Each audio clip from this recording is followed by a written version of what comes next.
Thank you so much for being here. We're really excited to have you on Rowing Pieces. My name is Ciaran. I'm Rainer.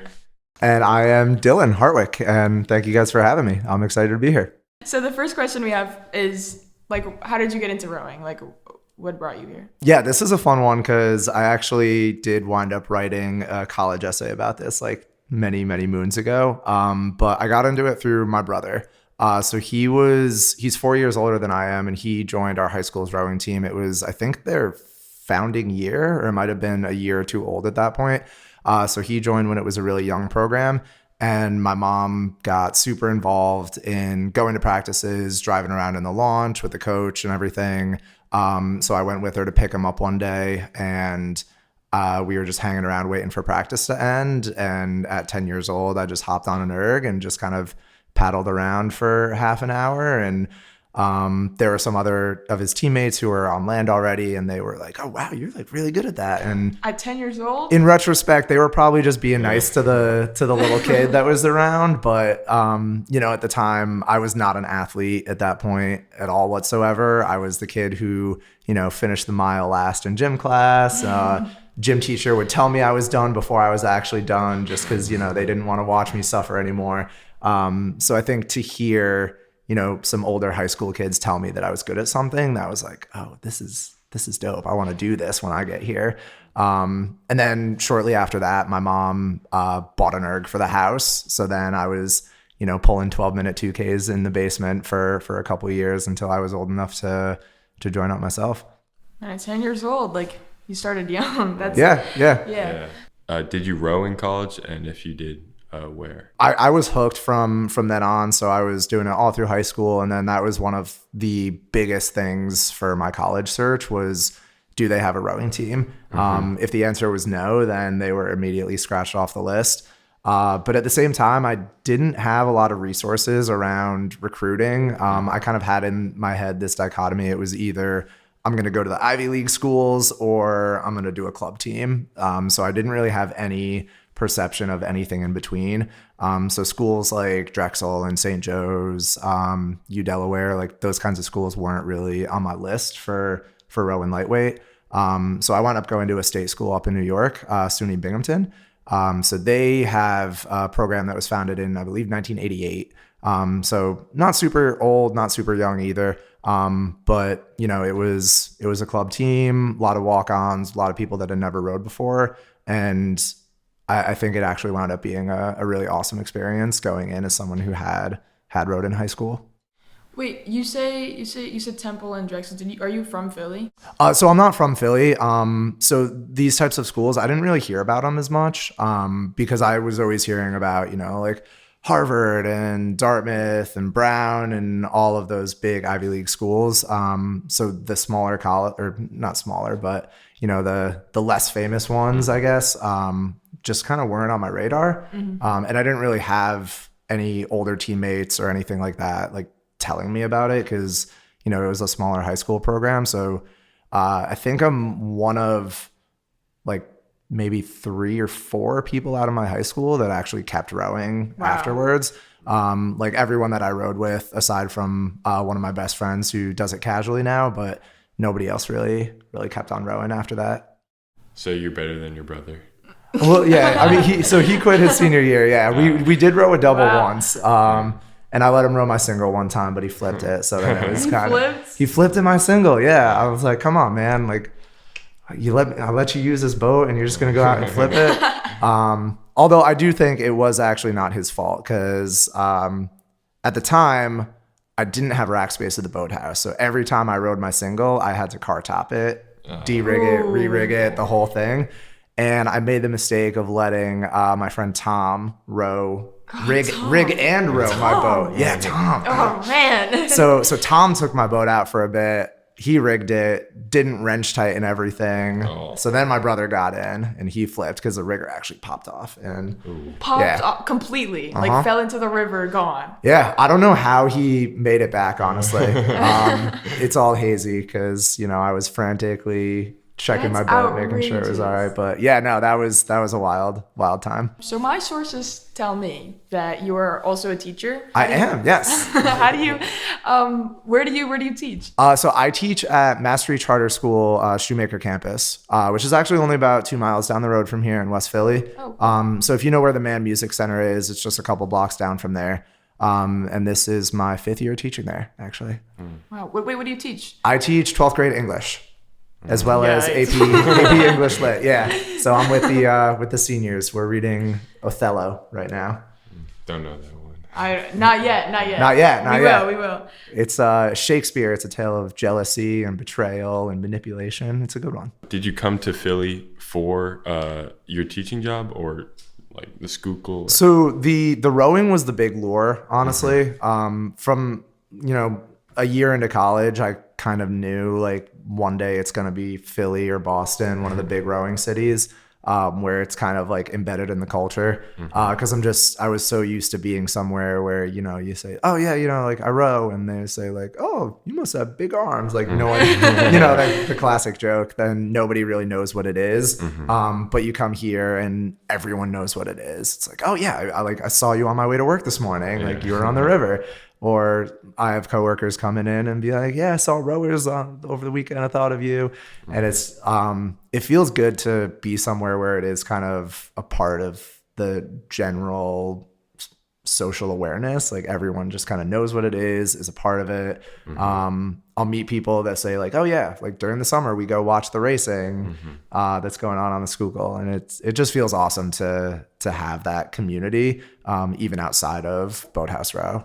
There's like such a big like community. Like I feel like if you go anywhere else, you're right. That's like who else is gonna know what rowing is? But you also broke a record, I hear. So I did, yeah. Which was not a planned thing at all.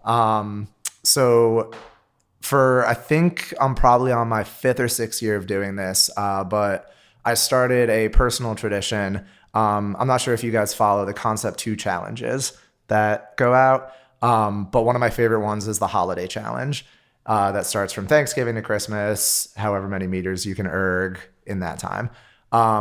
So when I was younger, my mother and I used to compete every single year just to see who would get the most meters. And although she never really rowed herself, my mother was insane with her erg volume. I think her lifetime meter count right now is somewhere around 34 million. What? So yeah, she was going insane. You said this like time period, and I thought it would be like in like the thousands, but you said million. That's crazy. That's crazy. When she bought that erg for my brother, which was 2004, she started doing it herself just to stay in shape, and and she just got addicted. She went up to Boston for Crash Bees a couple times. I think she did something in the, I want to say low 740s when she was like 54. Like what? Yeah. So she was cooking. And sadly now she got some injuries, so she's stuck on the bike. But when she was in it, she was real in it. But anyway, so we would always compete. We would get up into like the 500, 600,000 meter count for that challenge, which is only like a month. So that's like, we're looking at 20K a day at least or so, and everything. But eventually, especially once I moved to Philly, it's like, all right, now I'm on the water in the winter, which is another great thing about Philly, right? I'm so used to, the water freezing over, and then we're just inside from Thanksgiving till, spring. But so then I started doing something new where on Thanksgiving, I would do a half marathon on the erg just for funsies, start off the challenge. And then I would end the challenge with a full marathon on the erg. Oh, just a quick little half marathon, nothing too serious. It was never super stressful, except for, so I would always do these at my parents' house while I was visiting and everything. And there was one year where the erg broke in the last 500 meters when I was on track for a PR. And that was probably the most rage that I've ever felt in my life. My niece still has memories. Wait, so like the whole number just like disappeared, like. So the number was still running, but the chain came off of the gears inside of the flywheel. So I just had kind of a limp chain. So it just became a noodle and was useless.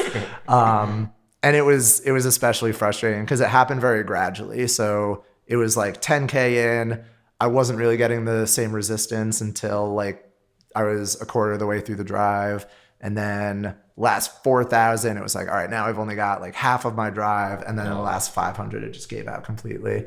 And it was awful. Do you know any like record breaking opposition like in this Philadelphia community that you talk about? Like, is there anybody who do you know that could beat your record? Ooh, maybe. I think it's less a matter of could and more a matter of do they want to. With distances like this, because like I said, I had no idea that I was breaking the record when it happened. I was just shooting for a PR because every year I kind of just say like, I like look back at my split from the previous year and I'm like, all right, I'll just try to go a little bit faster than that and see what happens. So then I did that, and then I sent my time to a couple of friends, and then one of them was like, yo, man, that's a record. Like you gotta log that and get your record sorted out. Do you get a medal? Does somebody come to your house and then they're like, oh, dude, you broke a record, and then they give you like a poster? So I got a PDF of a certificate. Oh my god, that has my name on it. Yeah. Man. So I've got that saved on my Google Drive, and that's my claim to fame. You got a little star on the image, like you just keep it. Yeah. It did feel really official though, because I had to take a picture of the scale to show that I was lightweight. I had to do like the verification code. And I attached like a little clip. I had my girlfriend record the last minute of it, just for funsies. And so like, cause they require either the verification code or a video or like witnesses. So then like I had to CC her on the email that I sent them like, hey, like this isn't fake. I didn't like fudge the numbers or anything. When did you break it? I have an event that I invented for both of these. So the half marathon that I always do on Thanksgiving, I call it Yanksgiving. Oh, you coined the term. When we must give Yanks. The term. Yeah. I've got a hashtag and everything. Hashtag. Yeah, hashtag Yanksgiving. Every November it pops off. And then I do the marathon on Christmas Eve. So that one I say hashtag Merry Yanksmas. But with the X, This is outrageous. So it was a Christmas Eve marathon. So I'll wake up, like I'll sleep in normal time, and then have a nice leisurely coffee and breakfast and everything, and then Christmas Eve is my time to depending it's grind time. Yeah, it's grind time. And depending on how the weather is, sometimes I'll bring the erg outside and do it on the porch, and then you got some nice like winter views while you do it. You have to like film an Instagram reel, like it's just like you get the scenery and the and my parents. So we grew up in the Hudson Valley of New York, and it is really scenic, and we're like on the side of a mountain, so there's a lot of like nice trees and landscapes and everything. So it is a good view. But this one was just in the basement because it was like 10 degrees on Christmas this year. So yeah. Okay, I wanted to talk about also like your teaching and like how you balance both of those, because I imagine like even with us like student athletes, like it's so hard to balance work from school, like homework when we get home after like a long day of practice, and then having to train for races. I'm just wondering like how you balanced both your full-time job and training to beat a record. Or I mean the balance is probably one of the hardest things to do. And I think the biggest thing is just kind of falling in love with habit, if that makes sense. And I kind of think about when I look at my alarm every night before I go to bed, I kind of think about the fact that like, there's been a 4:30 a.m. alarm on this like since college. Wow. Yes, because I mean in college we would get on the water by 5:30. Boathouse was a 20-30 minute drive from campus, so we were up at 4:30 and off campus by like 4:45. So back then it was very much just roll out of bed and right to the boathouse. And that's kind of how I lived for 10 years or so, until COVID hit. And then that was when I kept the alarm, but then instead of rolling right out of bed, then I would get some coffee and read a book or play a video game for half an hour before I start my first workout of the day. And then now it's kind of, I still love sleeping in when I can, but there's something about like having that consistency and, being obsessed with that routine, which, can be problematic sometimes if I get too hooked. Like if I'm on vacation and I'm setting a 4:30 alarm, then that's not the healthiest thing. So trying to find that, not only the balance between the work and the training, but also between the habit and giving yourself a break when you need it. Do you find any, because you definitely talk to students all the time, do you find any like connections with teaching and rowing? Like do you are you thinking like overlap between the principles? Overlap with That is a really good question. The students that I teach, not many of them are super familiar with rowing. The folks in West Philly don't, like, sometimes they'll have some familiarity with the sport, but a lot of them are, kind of in the bubble of West Philly without getting down to the river too much. So it is like a really good way for me to bond with them by like teaching them about it, because I will like pull up photos and videos of myself rowing, and then they start to ask me questions about it. Some of my taller students, I'll say like, hey man, you should try it. Or some of my like, really vocal leaders, I'll say like, yo, you would be a great coxswain. Like you've got some really good leadership skills. Like you should try this out sometime. So like I tell them about PCR pretty regularly, and like, I know we don't have a team at this school, but like you should absolutely look into this thing. I'm not sure how many of them follow through with it, but it does feel good to, expose them to that and let them know that it's out there. And I did have, it was really funny, earlier this year, I had a 7th grade student come to me, and he was asking me about clubs because I supervise all the extracurriculars at our school. And he asked if we had a rowing club. And I said, no, I wish we do, but like, I do row, so I can tell you all about it. And this kid was like, oh yeah, like I really want to learn how to row, because if there's ever an apocalypse and like the world shuts down, like I got to know how to row over to Europe so I can like save myself. And I was just like, what is okay, like we'll roll with that, and I'll tell you about some programs that are out there. But that was one of the funniest like frames of reference that a kid had for rowing. I've never thought about it this way. Like every time somebody asks, like I tell people like, oh yeah, I do rowing, like that's a pretty useless skill. Like yeah. And then it also got me thinking about like the big push for coastal rowing that's been happening lately. I'm like, oh my God, they're doing it. Like they're getting into the psyche of the people. They're really rowing all the way to Europe. That's what they're doing. 100% of the time. Do you have any advice to give people like who want to balance both a rigorous career along with an intense athletic experience, not just rowing? I think the biggest thing that I would focus on is to have fun. That's one thing I noticed after I graduated college. I was always really serious about rowing. Like from the second I joined my high school team, I was the one who's like, all right guys, the second we get to the boathouse, we got to get oars down right away. Like go. We got to be on it. Like every time we are on the erg, we are putting 100% of our effort into it, like totally serious. I still remember my sophomore year of high school, this one guy who had rowed with my brother and kept rowing after high school, he came back and like guest coached us for a day. And I still remember he had this line where he said, yeah, like during a 2K, if I can still feel my tongue by the end of the first 500, I know I'm not trying hard enough. And it's like, yeah, it's kind of laughable, but he was, he rowed with the Pan Am team and he was really successful, but at the same time, like he eventually kind of burnt out a little bit. And I think that level of intensity was something I kind of carried through high school and college. And like college I had a great rowing experience, don't get me wrong, but I definitely plateaued. Like I didn't really make a whole lot of improvements during my time there. And I think a lot of that was because I was just going too hard and I wasn't like mentally relaxed enough to make the improvements that I needed to. Because as soon as I graduated, I was just like, yeah, this is fun. I'm just going to keep doing this. I'm going to have a blast with it. And like my 2K time started dropping. I was doing better at races. And I didn't have a coach or anything. I was kind of just rowing on my own. But because I was having fun with it, it was going a lot better. And that's something that like I've continued trying to focus on. And, you know, with the running that I've done too, it's just like, if I'm having fun, then I'm getting better. And that's, I think, one of the most important things for even striking that balance too.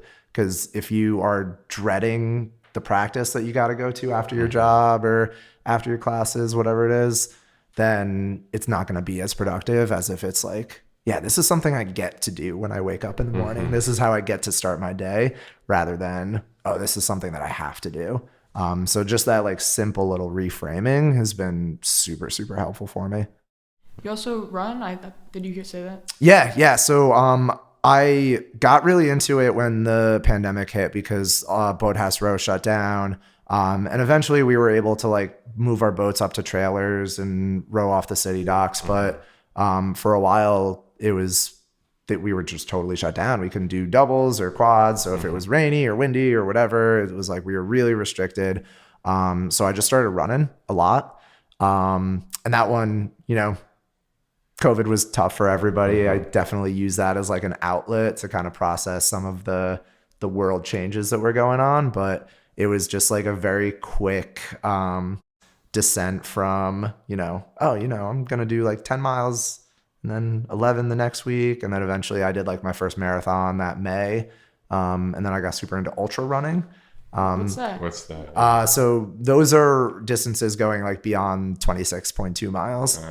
So I did like a 50K and then a 50 miler the summer of 2020. Ultra marathon. So Yeah. Genuinely ultra marathon. Yeah. But yeah, those kind of the same idea. Like I would kind of just think about going out and having fun. Like I don't really care how fast I'm going. I'm just trying to, you know, just vibe and have fun, enjoy the scenery, whatever it is, and have fun with it. Is your marathon on the erg faster than your running marathon? It is, yes. I think it's like 10 minutes faster. What? So yeah, it's like substantially faster. Well, it's because you have the oars, obviously. But yeah, it is funny you ask that because for running, you know, I'm not like a runner per se because I don't have a strong running background. I did track when I was in middle school, but I was bad. I never got picked for away meets or anything. It was a scam. But all I do for running workouts usually is I'll just be like, oh yeah, here's an erg workout. I'm just gonna run it instead. And then I'll like compare my times, like, oh, you know, I ran 2K in this time, I erg 2K in this time, and I'll like use that as a frame of reference. And erging is almost always faster. But it is fun to kind of do the math and, you know, see how it stacks up. But I will say, I think that's another thing that's really helped me not burn out as hard. Because I remember hearing when I was in either high school or college about the specificity principle. Like if you're training to do a sport or if you're racing or competing in a sport, that's the sport you should do. Like the best way to get better at rowing is by rowing more or erging more, or by running is by running more. And I think realizing how much cross training can really help has been an absolute game changer. Like I did a summer with Vesper back in 2016, which was really productive. You know, we had a lot of really awesome races, but we were rowing twice a day, every day. And I think by the end of the summer, like mentally and physically, like you're exhausted using the same muscles in the same way for so much of every day. Whereas now I'm a member with Undine Barge Club, a couple doors down, and they have a lot more flexibility. So we'll row 5 or 6 days a week. And then every afternoon session, we kind of have the flexibility to run or bike or swim or do yoga or lift and do all these other things. And I think that has, you know, mentally and physically just been such a game changer. Because again, circling back to the fun aspect, right? Like you're not getting bored of it if you're doing other stuff in the mix too. And it also just, you know, gives you, you know, something new, something to stir things up a little bit. I'm just curious, like you mentioned earlier you would wake up at like 4:30. What's your sleep schedule look like? Because I get after school I come straight here and then I'm here until I get home at like 7. I do my homework and then I'm cooked. I'm ready tucked into bed. So normal day in the life, I'll usually have an alarm for either 4 or 4:10, depending on whether I'm biking to work or driving to work. So if I'm biking, I'll give myself that extra 10 minutes. So I'll wake up around 4. I go downstairs, have my coffee, pop a bagel in the toaster, eat that real quick. Out the door by 5, and then usually shooting to be on the water between 5:30 and 5:45, depending on how late my teammates are. No shade. So that then we're usually on the water from 5:30 until anywhere between like 6:55 to 7:05. So then I'm off the water, showering, changing, getting dressed for work, and then biking over to West Philly for work. Usually out of there around 4, and then biking home. And then most of my afternoon sessions are either runs or lifts. So then I'm usually starting that second workout around 5 o'clock, wrapping up by like 6:30, and then dinner around 7. And then kind of just that's like my chill time from there. So dinner, I'm usually, watching a show, reading a book or something.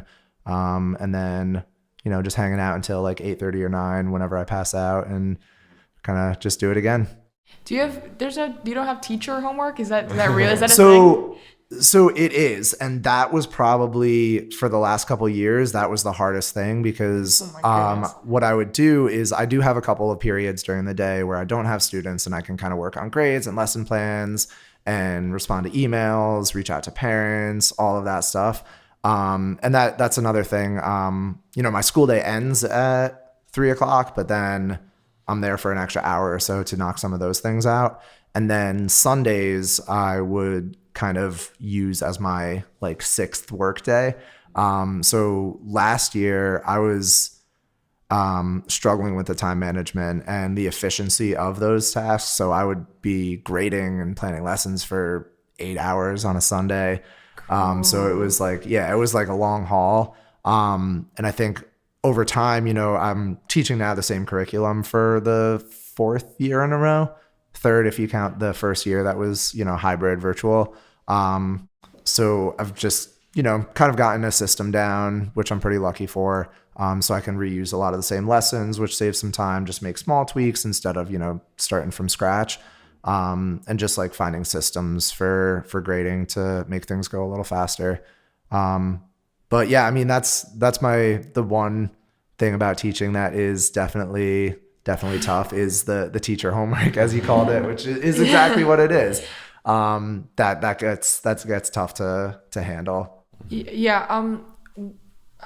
That sounds really difficult. Do you ever get to work and then like your students are just so like, this is like too much, and then you're so tired from like your morning workout? Is that I mean, it is funny you ask that because my students do constantly ask me like, how do you have so much energy? Like, why are you so happy? Why are you smiling at me? And I think honestly, like if I didn't have that early start, I probably wouldn't have that same energy going on in the classroom. And like most teenagers are not the best at managing their sleep schedule. Like I have kids who are one day, bouncing off the walls. The next day they're conked out and snoring in class, and I've got to like poke and prod and see what's going on. So I think, that's another thing. Like I feel like I can kind of show them what that looks like and tell them like, hey, time management, like you got to think about your time wisely. And but I also do recognize like how much they've got going on because I have so many students who have jobs, take care of younger siblings. So kind of recognizing their demands at the same time is definitely a real part of it. Have you ever been late to school because of rowing? So I've been late-ish because we have like a time where we're supposed to be at our door, which is 7:45. But students don't start until 8. So I've had times where I'll arrive in that like 7:45 to 8 window where it's like, all right, I'm technically late, but there's no kids yet, so it's okay. Nobody has to know. But I do have one student actually who consistently shows up in my room at like 7:30, and I'm like, you're early. You're not supposed to be here yet. But I get there at like 7:35, and she's like, hey, Mr. Hartwick, you're late. What are you doing? Come on. I'm like, I'm sorry, kiddo. I don't know what you want from me. Thank you for taking the time to talk to us, and good luck with your rowing. Thank you. You guys as well. Hope you have a solid spring. Thank you. Thank you.